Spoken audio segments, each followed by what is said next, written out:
New video highlights an ongoing problem when it comes to school bus safety.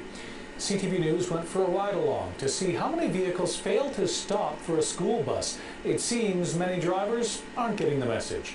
And as CTV's Josh Crabb reports tonight, one advocate for cameras on school buses believes it's a question of enforcement. The red lights are flashing, the stop signs extended. Not enough to bring this taxi to a stop. The driver rolled right by a school bus. Just one of a handful of infractions captured by a CTV camera during a ride-along on a Winnipeg school bus. It's illegal and it's dangerous. Menno Friesen's been behind the wheel of a school bus for 18 years. He says it's not uncommon to see motorists ignoring the stop sign. Drivers know the stop sign's out, but they'll sneak out, especially if there's like 2 lanes over, or they'll just go slow. There's another one. In a little more than an hour, our camera set up on the Winnipeg School Division bus caught 6 drivers who didn't stop. Oh yeah, that's quite dangerous.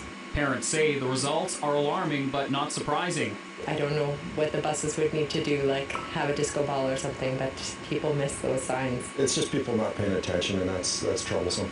Under current Manitoba legislation, video or photo evidence alone won't hold up in court unless it comes with a written report from a driver.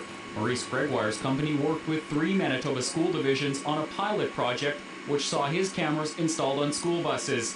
The data collected showed drivers in urban areas failed to stop about 7% of the time. Gregoire says not all buses need cameras. He believes more enforcement is needed to send a message. The pilot project we ran last year basically proved that that is exactly the case, is that with enforcement, with public awareness, we can drop those illegal drive-bys down to near zero. Winnipeg School Board Chairperson Mark Wassilou isn't opposed to cameras on buses.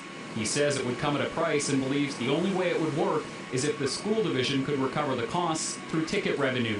I think if we created a system where the schools could recover the costs of doing that kind of enforcement, I think it'd be in the public interest to do it. Friesen believes cameras would help. He has a simple message for motorists. It's really important that drivers stop. Otherwise it could hit a kid, and nobody wants to do that. A message he hopes more drivers will remember next time they approach his bus. Josh Crabb, CTV News, Winnipeg. The fine for failing to stop for a school bus is just over $670 and 2 demerits.